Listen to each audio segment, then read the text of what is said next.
Est-ce qu'on peut devenir sourd brusquement? On voit ça tout de suite avec mes invités.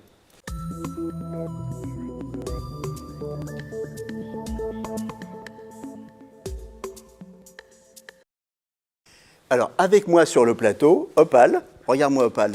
Opal qui n'est pas discipliné, mais Opal qui est un chien écouteur. Et aussi, avec moi sur le plateau, le docteur Christine Poncet. Vous êtes ORL, chef de service à l'hôpital Rothschild, et Madame Danielle Grosse-Hérantais, vous êtes présidente de l'EFIC, Association Île-de-France des implantés cochléaires. On rappelle le site internet de l'EFIC, www.efic.fr.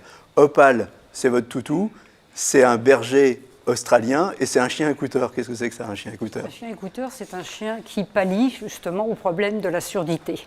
Je n'ai pas mis mes appareils pour une raison XY. Elle vient tout de suite me prévenir s'il y a quelque chose d'anormal, si le téléphone sonne, s'il y a quelqu'un devant la porte ou toute anomalie. Elle vient immédiatement et elle me traîne là où il faut. D'accord. Elle est dressée pour ça? Elle est dressée pour ça. Elle est en dressage pour l'instant. Elle est en dressage. Mais voilà. C'est déjà bien. En tout cas, c'est un beau chien. Alors vous, Daniel, bon, vous êtes déjà venu dans cette émission, vous aviez témoigné brièvement, puis alors votre histoire, elle nous a vraiment passionnés, on a eu envie de vous réinviter. Et votre histoire, on va prendre un peu plus de temps pour la raconter aujourd'hui. Ce qui se passe, c'est qu'en 2003, vous avez, je ne dis pas votre âge, je le dis, vous avez 60 ans à l'époque, hein, vous êtes tranquillement dans votre jardin, et qu'est-ce qui se passe? Eh bien, il est 19h le soir, il fait encore une chaleur écrasante. Et je suis assise donc tranquillement sur la terrasse, je surveille ma petite fille qui est dans sa baignoire. Et d'un seul coup, j'ai l'impression qu'un insecte est rentré dans mon oreille. C'est l'impression que j'ai. Et je me lève. Un bourdonnement, c'est ça? Oui, ça se met à bourdonner et j'ai quelque chose dans l'oreille qui n'est pas normal. Donc je me lève pour aller à la salle de bain chercher quelque chose pour retirer cette bestiole en fait. Et finalement, c'est malheureusement pas une bestiole. Je m'étale de tout mon long en me levant. Je perds complètement l'équilibre. J'ai l'impression d'être saoule. Enfin, ça va pas du tout. Donc, et je suis d'un seul coup épuisée, comme si j'avais travaillé toute la journée. Et j'appelle mon mari pour qu'il s'occupe de la petite. Et je lui dis, écoute, ça va pas du tout, je vais m'allonger. Et je me suis pas relevée. Je suis restée allongée jusqu'au lendemain matin. J'ai passé une nuit épouvantable. Il y avait de la tempête, il pleuvait, il y avait du vent. Enfin bon, c'est ce que j'entendais. Mais en vrai, il y avait bien rien évidemment, de tout ça. Il n'y avait rien du tout. Le temps était parfaitement serein à cette époque de l'année. Le lendemain matin, je me lève très tôt et je me mets en quête d'un ORL, puisqu'il s'agissait d'une oreille. Je ne savais pas à ce moment-là que j'étais sourde et que ça serait définitif. Donc je téléphone avec l'oreille gauche qui me reste, qui n'est pas très bonne, mais bon, il fallait bien. Donc, manque de chance, c'est le week-end du 14 juillet, il n'y a pas d'ORL chez moi. J'habite la campagne et dans les hôpitaux environnants, il n'y avait rien. Donc je cherche un peu partout, je ne trouve rien, je suis fatiguée, je vais me recoucher et le lendemain matin... et vous n'avez pas eu le réflexe d'appeler le 15, par exemple? Si, alors j'appelle le 15 et je tombe sur une personne qui m'écoute qu'à moitié. Je lui raconte ce qui m'arrive. Malgré tout, elle parle à toute allure. Je ne comprends pas trop ce qu'elle me raconte. Et donc elle ne détecte pas l'urgence? Apparemment non. Je lui demande, son discours me paraît un peu bizarre, donc je lui demande si elle est médecin. C'était ma première question. Elle me dit oui. Elle me dit, vous pouvez aller à Paris, mais vous allez attendre toute la journée. Mais à aucun moment, elle me dit, c'est une urgence médicale. D'accord. Je ne suis pas alertée. Donc la journée se passe plutôt mal que bien. Et le lendemain encore, donc trop tard finalement, mais ça je le savais pas. Là on est le 14 juillet, hein, c'est ça? Voilà, on est le 14 juillet.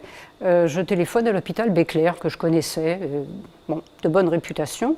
Je tombe sur une secrétaire qui m'explique que c'est une urgence médicale et qu'il faut que je consulte immédiatement, que c'est peut-être déjà un peu juste. Et elle me dit, nous, on ne peut pas vous recevoir. Par contre, allez à Percy, l'hôpital militaire, on va s'occuper de vous. Mon mari me conduit donc immédiatement à l'hôpital militaire Percy, à Clamart. Et là, effectivement, on m'a prise en main sans attendre une seconde. Et là, seconde. on découvre la surdité brusque. Voilà, et là, ils ont fait tout ce qu'ils pouvaient faire. Ils sont occupés de moi jour et nuit, bon, malheureusement, sans succès. Voilà. Alors, il faut dire que c'est d'autant plus grave parce que votre métier à l'époque, c'est interprète. Donc, interprète, ça veut dire que ça rentre dans une oreille, dans une langue, et ça ressort par la bouche dans une autre langue. Et quand on n'entend plus, c'est compliqué. Oui. Donc, vous aviez déjà une oreille qui était déficiente. Hein. Donc, la suite, c'est que finalement, vous travaillez de moins en moins, et puis vous êtes en retrait du monde parce que vous avez une oreille déficiente et l'autre n'entend plus du tout. Voilà, c'est ça. Donc pendant 4 ans à peu près, vous êtes en retrait du monde.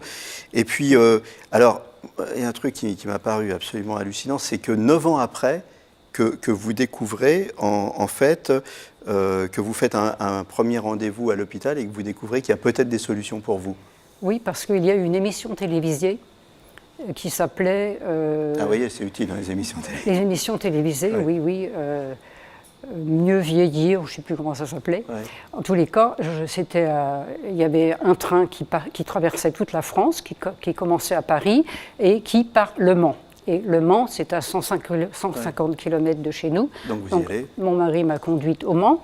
Et le premier wagon, c'était l'audition. Et très vite, j'arrive et je ne comprenais pas trop parce qu'il y a beaucoup de bruit dans ces manifestations. Et je suis tombée quand même sur une jeune femme qui a remarqué très vite que je n'entendais pas bien. Donc elle m'a prise à part et elle m'a expliqué qu'il existait pour moi une solution, l'implant cochléaire. D'accord. Donc je suis tombée un peu des nues. Voilà, dont on va parler après, on va détailler ça, mais vous êtes tombée des nues. Et donc vous faites un premier rendez-vous à l'hôpital qui ne se passe pas très bien. Si, disons que j'ai dû attendre parce que forcément il y a des délais pour avoir des rendez-vous. J'ai eu un premier rendez-vous avec le professeur Frachet qui m'a fort bien reçu, qui m'a expliqué pour la première fois en quoi consistait l'implant cochléaire. Et évidemment, ça m'a intéressée parce que j'aime pas rester en retrait et j'aime bien comprendre ce que les gens me disent. Donc, il y a eu ce premier rendez-vous. Il a fallu faire tout le cheminement.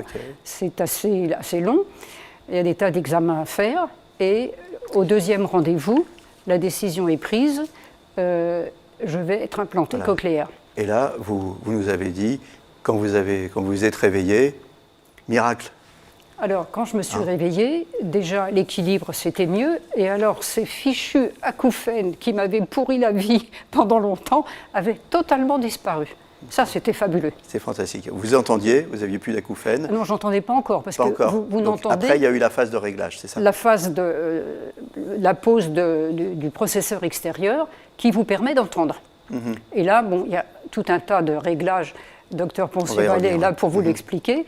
Et après les réglages, fantastique. Fantastique. Alors, si Danielle avait été prise en charge plus tôt, est-ce qu'elle aurait pu entendre à nouveau? La surdité brusque, ce qu'a présenté Danielle, est un accident rare. Hein, c'est 3 pour 1000 à peu près dans les pays industrialisés l'incidence. Donc c'est quand même peu. Et effectivement, plus c'est pris tôt, mieux c'est. Mais il faut savoir aussi que des fois, ça rentre spontanément dans l'ordre. Donc c'est pour ça que certaines personnes, même du corps médical, disent ne vous inquiétez pas, ça va rentrer dans l'ordre. Mais nous, ce qu'on peut dire, c'est que dans le doute, il vaut mieux, on va consulter et au plus vite, et on va consulter quelqu'un de compétent, quelqu'un de spécialisé. Il faut faire un état des lieux. S'il se passe quelque chose sur le système Alors, les auditif. symptômes, très vite. Les symptômes, c'est les acouphènes, c'est la surdité, c'est une sensation d'oreille pleine, c'est effectivement l'oreille cotonneuse qu'on n'entend pas. Ça peut être comme Madame Grosser-Rentail, ne plus rien entendre du tout, ou ça peut être l'impression de moins bien entendre, simplement. Bourdonnement, vertige. Des bourdonnements. Il peut y avoir des vertiges accompagnants. Malheureusement, c'est un signe péjoratif quand il y a des vertiges. Et puis, il faut absolument rechercher une cause à tout cela. C'est les 2 oreilles à la fois ou c'est une oreille? Le plus souvent, c'est une oreille. C'est exceptionnellement les 2 oreilles, ça peut arriver. C'est généralement signe de maladie inflammatoire, mais le plus souvent, c'est quand même une seule oreille. Donc on insiste quand même sur une urgence. Au-delà de combien de temps sans traitement, on a vraiment des risques de ne plus retrouver l'audition? Alors, passer 3 semaines, 1 mois, on n'a plus aucune chance de récupération. Si on agit dans les 24 premières heures, c'est très bien. Les 3 premiers jours, ça va encore. Vous voyez, on a comme ça des stades. Les 10 premiers jours après, on commence à savoir et on se donne jusqu'à 3 semaines, 1 mois en sachant que là... C'est un peu comme toutes les maladies, le plus tôt est le mieux. Les causes de tout ça? Alors les causes, il faut toujours rechercher une cause parce qu'effectivement, même si dans la majorité des cas, on n'en retrouve pas, il peut y avoir une cause qui va se corriger très simplement. Par exemple, si c'est un problème d'oreille moyenne, un petit problème de trompe de stage. L'oreille moyenne. Alors l'oreille moyenne, c'est ce qui est Allez-y, entre... tiens, je vous donne la voilà. L'oreille moyenne, je vais prendre votre stylo. Allez-y, le rouge, le noir. L'oreille moyenne, c'est ce qui est entre le tympan et ici, avant la cochlée, donc avec les 3 petits osselets. Et ici, on a un petit tuyau qui s'appelle la trompe de stage qui permet d'équilibrer les pressions. Donc, des fois, on a cette trompe de stage qui se bloque, comme par exemple en avion. Et là, ça peut donner une sensation de surdité brusque, d'oreille cotonneuse. Et ça, le traitement médical va arriver à soigner. C'est pas pareil que la surdité brusque présentée comme Madame Brosser-Huntai, qui va toucher l'oreille interne ou les voies auditives. Donc, c'est pour ça qu'il faut absolument faire un bilan complet. Quelques mots alors maintenant sur l'implant cochléaire pour expliquer. L'implant cochléaire vient effectivement lorsqu'il n'y a plus aucune chance de récupération. Généralement, on attend quand même un petit peu. Il faut faire tout un bilan pour savoir si on peut bien poser un implant cochléaire. Et en fait, l'implant cochléaire, c'est une prothèse implantée, c'est-à-dire que même s'il n'y a plus aucun reste auditif, on a un petit système qui va se mettre dans l'oreille interne, ici dans la petite cochlée, et qui va envoyer des impulsions électriques sur les fibres du nerf, donc qui va permettre que le système auditif retrouve du courant, retrouve une sensation sonore.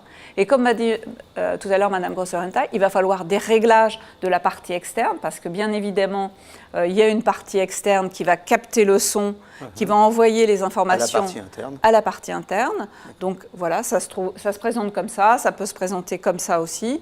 On a vraiment les deux possibilités. On a aussi des choses plus ou moins amusantes selon les enfants. On a 4 marques, donc on a quand même un joli choix. Il y a tout un panel. Un panel, mais c'est vrai que c'est au prix de rééducation, de suivi important. Voilà, alors ce qu'il faut dire pour conclure, parce qu'on arrive au terme de l'émission, c'est que ça marche très bien. C'est parfait. Ça vous a changé la vie? Ah, c'est génial, oui. C'est génial. Ça serait à refaire. Je suis partante sans hésiter une seconde. Alors maintenant, moi, si j'ai un dernier conseil à vous donner, c'est qu'il faut surveiller l'audition du chien, parce qu'il ne s'agit pas qu'il nous lâche maintenant. C'est important, l'audition. Voilà, et puis il est mignon comme tout. Je vous remercie toutes les deux d'être passées sur le plateau. Je vous dis à très bientôt pour une nouvelle émission, et d'ici là, portez-vous bien.